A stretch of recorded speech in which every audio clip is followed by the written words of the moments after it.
Welcome to the deep dive. Yeah. This is where we take, well, a whole stack of sources, research, articles, you name it, and we really dig in to pull out the key insights, the surprising bits, all for you, our listener. Mm.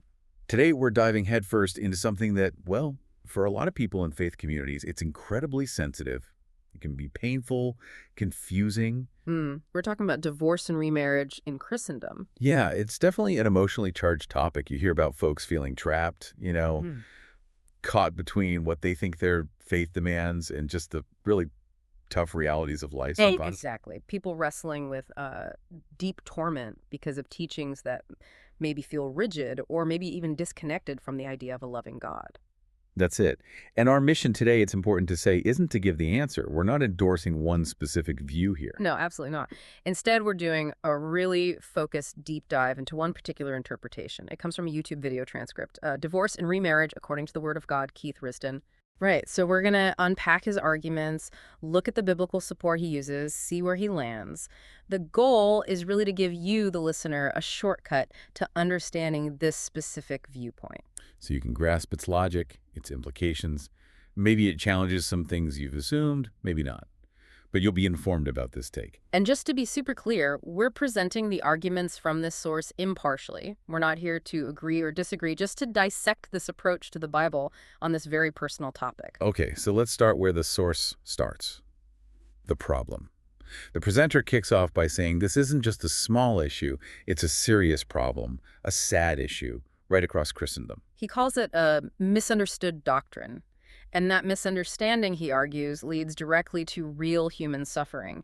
People living in torment, feeling intense pressure, some even, well, leaving the church altogether, going back into the world because it just becomes too much. Wow. And he shares a really powerful personal story to illustrate this, doesn't he? He does. It's about a close friend. His wife left him, physically departed, moved away, and then had 2 children with another man. A complete breakdown of the marriage, obviously. Yeah. But the friend's church. They wouldn't grant him a divorce, and crucially, wouldn't allow him to remarry. Said he was still bound to her unless she died. Just imagine that. Yeah. The source paints a picture of years of agonizing loneliness for this man. The natural human need for companionship, for intimacy, denied. Unable to worship properly because of the pain, the burden. While, and the presenter uses stark language here, his wife was supposedly having fun, living a whole new life. And the source frames this as completely contrary to a good, loving God. The argument is God's laws are meant to protect, to liberate, not condemn someone to solitary confinement within a broken, empty marriage shell. Yeah, that story really highlights the perceived gap, right? Between maybe some traditional surface readings and what the source argues is a more compassionate, nuanced understanding based on a deeper look. Exactly. The source claims those common interpretations, the ones that seem to forbid almost all remarriage, are where the misunderstanding lies. They argue that if you dig deeper into the original Hebrew and Greek, the historical context, a different picture emerges, a more liberating one. Which leads to the source's promise, right? To bring clarity. They explicitly say they'll do this by exploring biblical arguments, the scriptures themselves, the word itself, the language of the day, the understanding of the time, when Jesus and Paul were actually speaking and writing. And they acknowledge potential pushback. They know people might have previous information, deeply held beliefs, but they invite sincere truth seekers to just explore it with them. It's an invitation to re-examine, really, to ask if what you've always been taught holds up under that kind of scrutiny, linguistic, historical. And before getting into the weeds of specific verses, the source lays down a foundational principle, a pivot point. They state very clearly, God permits divorce, even though, and they quote scripture, he hates it. That distinction is huge for their argument. It's not saying God likes divorce or wants it. He sees it as tearing apart one flesh. But the source contends, faced with human reality, that hardness of heart we'll get into, God allows for it within his framework. So the discussion isn't if divorce happens, but under what conditions it's biblically permissible, according to this view, and crucially, what that means for remarriage. Precisely. It signals that this isn't going to be the flat dismissal of divorce, but an exploration of when it actually dissolves the bond, potentially freeing people. That's a major shift from views that see marriage as absolutely unbreakable until death, no matter what. Okay, let's really unpack that foundation now, because it underpins everything else in this source's interpretation. The main idea is that our modern word divorce kind of lumps together two different things from the Bible. But that's the absolute core of it. The source says we confuse putting away with divorcement. And without understanding the Hebrew and Greek nuances, we misread the text. It's not just semantics for them, it's the hinge point. So let's see how this plays out. A key passage, Matthew 5.3133. Jesus says, "Whosoever shall put away his wife, let him give her a writing of divorcement." The source emphasizes Jesus isn't inventing this. He's repeating an instruction God gave Moses way back. Right, and the crucial word here is put away. The Greek is apolio. The source interprets apolio as like separation, a breakup, a split up, maybe temporary. How do they illustrate that? They use these really vivid, down-to-earth examples like a woman would run off and go live with anger, baka mama yard, basically. A wife storms off to her mom's place. Okay. Or a man come out of the house and go sleep, I'm virgin, also copper light. A husband leaves to sleep somewhere else for a bit. The point is, these are often physical separations without any legal finality, just distance, maybe anger. Like a trial separation today, or someone just leaving after a fight, no legal papers involved. Exactly. But then contrast that sharply with writing of divorcement. Yeah. The Greek there is apostasian. This is the legal act. This is the serious part. Totally. It's described as a legal document to say it is over, it is final. No coming back to that specific marriage contract. It's a bill of divorcement stamped and signed by the law, by a JP, by the government. It legally ends the contract. So apolio's walking away. Apostation is the legal document ending it. That's the fundamental distinction they build on. It determines if the marriage is truly over in God's eyes or just, on the rocks. And the consequence of not getting that apostation, that bill, if a woman is just put away, apolio, separated without the legal doc. And then, according to the source, she is still a married woman, legally still someone's wife. So if someone marries her or even has a sexual relationship with her then. Adultery. Because the original marriage contract, a legal bond, is still intact. It hasn't been formally dissolved. Okay, so this reframes those adultery verses in the New Testament. They're not necessarily about all remarriage after any separation, but specifically remarriage without the legal bill of divorcement. That's exactly their argument. It's remarriage while the first contract is still legally valid that constitutes adultery in this view. Not remarriage after a formal legal dissolution. Right, that makes sense within their framework. Okay, so this distinction, putting away versus legal divorcement, isn't just made up. The source points back to the Old Testament, even God's own actions. Yeah, they go to Jeremiah 3.8. God is speaking about Israel, his unfaithful wife, metaphorically, and he says, I had put her away and given her a bill of divorce. Both terms together. Both terms. The source jumps on this, see? God put away Israel, rejected her, separated, but he also gave the bill of divorce. The putting away only becomes a legal end when accompanied by the document. Without it, it's just separation. So the bill is the proof of termination. That's the language they use. A written, documented, sealed legal proof that you are over, that the marriage is being dissolved. It terminates the contract, not just the cohabitation. And they use Isaiah, too. Isaiah 50, verse 1. God asks rhetorically, where's the bill of your mother's divorcement whom I put away? Again, reinforcing that the putting away needs the bill to be legally meaningful. It doesn't stand alone. Which leads to a really stark rule they laid down. Oh, yeah, it's very direct. Unless you obtain a beloved divorcement, you cannot claim that you are free from your marriage law or from your husband merely because of your separation. Wow.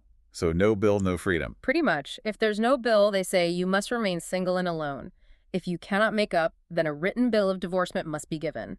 Physical separation alone just doesn't cut it legally or spiritually in this interpretation. You need the document. So it really emphasizes the legal aspect. God honors the legal termination of the contract. That seems to be the core idea. The legal dissolution evidenced by the bill is the absolute prerequisite for freedom to remarry. God works within that legal framework, provided it aligns with his principles. Okay, so with that foundation set the difference between putting away and divorcement, they then move to what they call the foundational law, Deuteronomy 24, verses 1 to 3. Right. They stress this is the law that God gave Moses, and importantly, they argue it's still in effect, still relevant. What does it say? Verse 1, when a man have taken a wife and married her, and it came to pass that she finds no favor in his eyes because he had found some uncleanness in her, then let him write her a bill of divorcement and give it in her hand and send her out of his house. Okay, uncleanness Not necessarily adultery, maybe something shameful. Yeah. But the key response is the bill of divorcement. Exactly. And the source immediately draws a massive implication from this. Which is? That remarriage is allowed even if husband number one is still alive. The text, they point out, didn't say that that man had to die. It implies she can remarry because the bill of divorcement acts as a dissolvement of the law, binding her to the first husband. That's a direct hit on the only death breaks the bond idea. Absolutely. For this source, the legal bill carries the same liberating weight as death. It dissolves the contract, freeing both parties. That's a cornerstone of their argument. Okay, so the bill equals freedom to remarry. Then they bring in the next verses, 3 and 4, the abomination clause. Right. This gets interesting. So the woman gets divorced with a bill, marries husband number two. Then, let's say husband number two either divorces her with a bill or he dies. What happens next? Can she go back to husband number one? No. Deuteronomy 24.4 says, her former husband we sent her away may not take her again to be his wife after she has been defied. It's forbidden. Defiled by the second marriage. That's the interpretation. The source explains that because she was legally married to another man while the first was still alive, returning to the first is an abomination before the Lord. The source stresses the same law applies for the bill of divorcement or from the death. The legal outcome is the same. So once legally divorced and remarried, going back is off the table, an abomination. That's their reading. And they use this to critique modern church practice. They say ministers today often teach the opposite, encouraging reconciliation even after years apart, maybe kids with someone else. Like that friend's story earlier. Exactly. They recall ministers telling someone like that friend to go back to the wife after she has borne 2 children with another man years later. The source labels this against what God says, an abomination, because the law forbids returning to a defiled wife after a legitimate divorce and remarriage. Wow, that's strong language. They're saying these attempts at reconciliation in those specific circumstances are actually violating God's law. And even causing the land to sin, contributing to societal problems, a plague of sin, because people are doing what God explicitly called an abomination. It shows how seriously they take getting this interpretation right. Okay, so Old Testament law established the bill of divorcement, allowed remarriage, but forbade returning to the first spouse after a second marriage. Now, how does the source fit Jesus and Paul into this? Let's start with Matthew 19, the Pharisees trying to trap Jesus. Right. They asked Jesus, is it lawful for a man to put away his wife for every cause? Note the term, put away, apolio, not divorcement. They're asking about casual separation for any reason. And Jesus' first move. He takes them back to the beginning. God's ideal, man and wife become one flesh, don't let anyone separate them. He reminds them of the original intent before sin complicated everything. But the Pharisees push back. They do. Why did Moses then command to give a writing of divorcement and put her away? Now they use the legal term apostation. They shift to the formal document. And Jesus' famous reply about hardness of heart. Moses, because of the hardness of your heart, so for you to put away your wives, but from the beginning it was not so. The source insists Jesus isn't canceling Moses' law here. He's explaining why Moses permitted legal divorce, apostation, because humans are flawed, hard-hearted, unable to live up to the ideal. It was a concession, a protection, not the original plan A. So Moses allowed legal divorce because of human failing. He didn't command it as the ideal. The source argues against churches saying back to the beginning means no divorce ever, when Moses clearly allowed it legally. Precisely. Jesus explains the reason for the Mosaic provision. He doesn't abolish it, according to this source. Okay, then the big one, Matthew 19.9. Whosoever shall put away his wife except before fornication, and marry another commit adultery, and who's ever married her, which is put away the word commit adultery. This is the verse often used to forbid most remarriage. And this is where the source doubles down on its core distinction. They insist this verse is about putting away apolio, mere separation, not legal divorcement, apostation.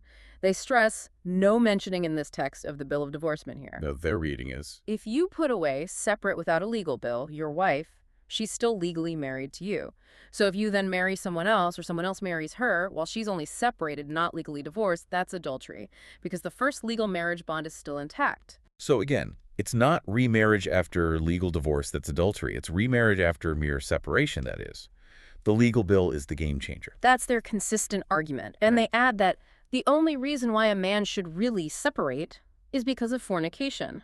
Other separations are temporary. Fornication is the one ground mentioned here that could lead to a proper legal bill of divorcement. Okay, it makes sense within their logic. They apply this same logic to Mark's account, too, Mark 10. Yes, very similar pattern. Pharisees ask, is it lawful to put away his wife? Jesus asks, what did Moses command you? Again, pointing back to Deuteronomy 24 as the operative law. And the Pharisees confirm the process. They reply, Moses suffered to write a bill of divorcement and put her away. The source highlights this. See, even they understood putting away needed the bill to be a real divorce. Putting away without a bill of divorcement is not a legal divorcement. So when Mark 10.1912 says, whoever shall put away his wife and marry another commits adultery, or if the woman does the same, the source interprets put away there again as simple separation, like abandoning the home, the gone left situation, without getting the legal bill. Since they're still legally married, remarrying is adultery. The missing piece is the legal dissolution via the apostation. it's a very consistent application of that linguistic distinction. It is. They argue the confusion comes from failing to see that difference between informal separation, apolio, and legal termination, apostation. All right, let's shift to Paul. How does the source handle his teachings, starting with 1 Corinthians 7.10-11, his commands for married people? Paul says, let not a wife depart from her husband. The source points out the Greek word here is chariso, meaning separated or gone left. Again, physical separation, not necessarily legal divorce. And the consequence if she does depart. Verse 11. But if she depart, let her remain unmarried or be reconciled to her husband. The source clarifies, unmarried means single, by herself, not remarried to someone else. Why? Because no bill of divorcement was given, so she's still legally married to the first husband. Exactly. And they add a clincher. If she had been legally divorced with a bill, she couldn't be reconciled according to Deuteronomy 24, the abomination rule, if she'd married someone else. So the instruction to remain unmarried or reconcile proves this is about separation without a legal divorce. That's a clever connection back to Deuteronomy. It implies the original marriage is still legally active in this scenario. It reinforces that only the bill truly severs that tie, according to this view. Okay, now the tricky bit in 1 Corinthians 7, the unbelieving partner situation, verses 12-16. Right. Paul says if a believer has an unbelieving spouse who is pleased to dwell with him, the believer shouldn't put her away, initiate separation, preserve the marriage if possible. But what if the unbeliever wants to leave? Verse 15. But if the unbelieving depart, let them depart. If they leave because of the believer's faith, then let them go. And here's the key phrase. A brother or a sister is not under any bondage in such a case. Bondage. What does the source make of that? They highlight the Greek doulou, meaning enslavement. They interpret this powerfully. You are not compelled to remain in such a marriage. And specifically, connecting it back, you are not under the marriage law if a bill of divorcement is given. You are free indeed. So abandonment by an unbeliever frees the believer from the marriage bondage, especially if confirmed by a legal bill. That's the core interpretation. It's a release from enslavement to a broken union. And the source adds a bit of their own take here. Yeah, they acknowledge it's an extrapolation, but they say, this also suggests to me, though, that even if the unbelieving wants to go, but is stubborn, won't grant you a bill of enforcement, you can go ahead and get that bill of divorcement. So the believer can pursue the legal dissolution even if the departing unbeliever is uncooperative. That's the derived understanding they offer. It provides a practical path to freedom, aligning with the not under bondage principle, rather than leaving the believer stuck indefinitely. Okay, that covers abandonment. Now, what about those really tough verses, 1 Corinthians 7.39 and Romans 7.13, that seem to say you're bound as long as your husband lives? These are also the knockout punch for the no remarriage view. And the source tackles them head-on. They argue the prevailing interpretation is flawed when Paul talks about being bound by the law. They say it doesn't mean an unbreakable lifelong bond no matter what. Right. They argue the law refers to the marriage contract itself and the broader law of Moses, Deuteronomy 24. And that law, crucially, includes the provision for legal divorce via a bill of divorcement. So bound by the law as long as he lives means bound by the terms of the marriage contract under Mosaic law, which allows for dissolution before death through divorce. That's precisely it. The law governing the marriage includes its own termination clause, so to speak, the bill of divorcement. It's not just about physical life if the contract itself has been legally ended according to the law's own provisions. And they connect this directly back to Deuteronomy 24 again. Explicitly, they state, The same law applies friend for the bill of divorcement, or from the death of one partner or the other. This is the big synthesis for them. Legally, biblically, in terms of dissolving the bond, a bill of divorcement has the same effect as death. Which leads to their ultimate conclusion. If a legal bill of divorcement is granted, the marriage bond is broken, just like death breaks it. Therefore, the person is at liberty to be married again. They say it plainly. Once a divorcement is granted, she is free to marry, even if the first husband's still alive. That is the linchpin. The legal divorce carries the same weight as death in freeing someone from the contract. It allows them to see a consistent thread from Moses through Jesus' clarifications to Paul's instructions. The legal dissolution is key. But there's a condition for remarriage, right? For Christians. Yes, absolutely. While the bill grants freedom from the old contract, any new marriage for a believer must be only in the Lord, meaning marrying another believer. Aligning with Paul's teaching about not being unequally yoked. Exactly. So it's freedom, but responsible freedom within the bounds of Christian faith and community. It's not a license for just anything. Okay, let's try and synthesize this whole argument then. What's the unified message this source presents across Old and New Testaments? Well, first, God's law through Moses in Deuteronomy 24 did permit legal divorce via a bill of divorcement. It wasn't the ideal, it was a concession to human hardness of heart, but it genuinely dissolved the marriage contract. Second, Jesus didn't abolish that law. He clarified it. He focused on the problem of putting away mere separation without the legal bill, especially if followed by remarriage. Fornication was the specific ground he mentioned that could lead to a legitimate legal divorce. And third, Paul's teachings fit this framework. He affirmed freedom, not under bondage, for believers abandoned by unbelievers, a freedom solidified by the legal bill.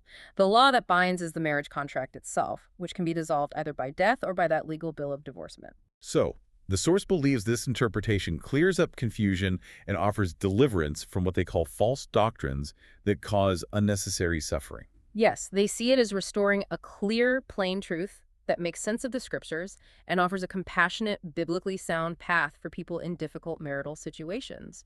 They feel it alleviates the misery caused by interpretations they see as overly rigid and not reflective of the whole counsel of God. It really does hinge, time and again, on that core distinction. Absolutely. Separation putting away, apolio, is just a physical break, leaving the legal marriage intact. Adultery occurs if remarriage happens then, but a bill of divorcement, apostation, is the legal termination. That dissolves the contract, freeing the parties to remarry in the Lord for Christians, just as death would. That distinction is everything to their argument. So thinking about this for you, our listener, this is a very different lens, isn't it? Given how much impact these interpretations have on real lives, how might exploring this specific view, focusing on original language, legal context, maybe reshape how you think about these issues or how churches approach them? Yeah, and think about those individuals genuinely struggling, feeling caught between their faith and a painful reality. When traditional views seem to offer only condemnation or indefinite suffering, could an interpretation like this one, focusing on legal dissolution and freedom from bondage, offer a different perspective? Maybe a path towards healing or a new beginning that they thought was forbidden. It definitely gives you a lot to chew on. Yeah. We really encourage you to consider the points raised by this specific source. Maybe do some more digging yourself, talk about it. It's all part of the learning process. Absolutely. Thanks for joining us for this deep dive.